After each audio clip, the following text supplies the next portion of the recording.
আসসালামু আলাইকুম।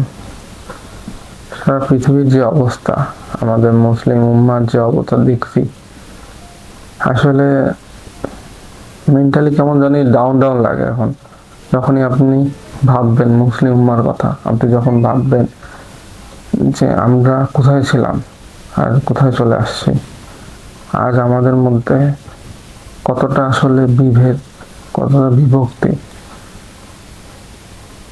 আমরা এখানে ভালো ভালো ইফতার করছি, আমাদের ভাইরা পৃথিবীর আর এক জায়গায়, তারা শুধু মারা যাচ্ছে, তারা শুধু শহীদ হচ্ছে।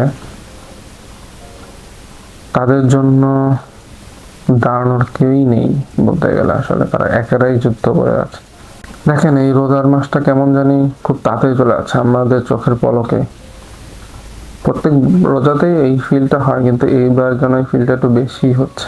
আর কেমন জানি একটু বিষণ্ণতা বিষণ্ণতা লাগতেছে আসলে। এটা যে শুধু আমার হচ্ছে ব্যাপারটা তা না, আমি আমার আশেপাশে অনেক মানুষদের সাথে কথা বলছে, তাদেরও দেখতেছি যে একদম সেম ফিলটা হচ্ছে। জানি না কি আছে ভবিষ্যতে, কোন দিক যাচ্ছে আমরা জানি না। জানি না আমাদের ভাইরা কতটা ফাইট দিয়ে পারবে। আমরা শুধু একটা জিনিসও করতে পারি, দোয়া করতে পারি। আমরা অনেক সময় মনে করি যে আমরা কি করতে পারি। 2 বিলিয়ন মুসলমান আমরা বলতেছি যে আমরা কি করতে পারি। 200 কোটি মুসলমান আমরা বলতেছি যে আমরা কি করতে পারি। এর চেয়ে দুঃখের বিষয় আসলে নেই। জানি না কি অপেক্ষা করতেছে, জানি না আমরা কোন দিক যাব। যে সিস্টেমে আমরা আটকে পড়ে গেছি, আমরা জানি না কিভাবে এখান থেকে বের হব। অবশ্যই আল্লাহ সাহায্য সামনে আছে, ইনশাআল্লাহ। কিন্তু শুধু আল্লাহর দিকে তাকায় থাকলেই হবে না, আমাদের নিজেদের জায়গা থেকেই দাঁড়াতে হবে।